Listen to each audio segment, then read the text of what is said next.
ಇನ್ನೇನು ಉದ್ಘಾಟನೆಗೆ ಸಿದ್ಧವಾಗಿದ್ದ ಬೆಂಗಳೂರು ಚೆನ್ನೈ ಎಕ್ಸ್‌ಪ್ರೆಸ್ ವೇನಲ್ಲಿ ಭೀಕರ ರಸ್ತೆ ಅಪಘಾತವಾಗಿ 4 ಸ್ಥಳದಲ್ಲಿಯೇ ಸಾವನ್ನಪ್ಪಿರುವ ಘಟನೆ ನಡೆದಿದೆ.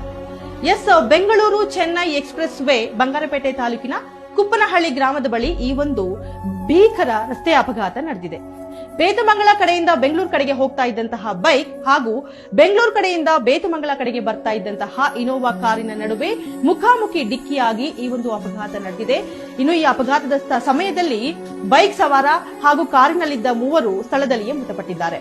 ಹಾಗೂ ಕಾರಿನಲ್ಲಿದ್ದ 4 ಸ್ಥಿತಿ ಗಂಭೀರವಾಗಿದ್ದು ಕೆಜಿಎಫ್ ಹಾಗೂ ಬಂಗಾರಪೇಟೆ ಖಾಸಗಿ ಆಸ್ಪತ್ರೆಗೆ ದಾಖಲಿಸಲಾಗಿತ್ತು. ಅದರಲ್ಲಿ 8 ತಿಂಗಳ ತುಂಬು ಗರ್ಭಿಣಿಯೊಬ್ಬರು ಇದ್ರು. ಚಿಕಿತ್ಸೆ ಫಲಕಾರಿಯಾಗದೆ ಹೊಟ್ಟೆಯಲ್ಲಿದ್ದ ಮಗು ಕೂಡ ತೀರ್ಕೊಂಡಿದೆ ಅನ್ನೋ ಮಾಹಿತಿ ದೊರಕಿದೆ. ಕಾಮಗಾರಿ ಮುಕ್ತಾಯಗೊಂಡು ಇನ್ನೇನು 2-3 ತಿಂಗಳಲ್ಲಿ ಉದ್ಘಾಟನೆಗೆ ಸಜ್ಜಾಗಿದ್ದ ಬೆಂಗಳೂರು ಚೆನ್ನೈ ಎಕ್ಸ್‌ಪ್ರೆಸ್ ವೇ ಉದ್ಘಾಟನೆಗೊಳ್ಳೋದಕ್ಕಿಂತ ಮುಂಚೆನೆ ಅಮಾಯಕ 5 ಪ್ರಾಣಗಳನ್ನ ಬಲಿ ತೆಗೆದುಕೊಂಡಿದೆ.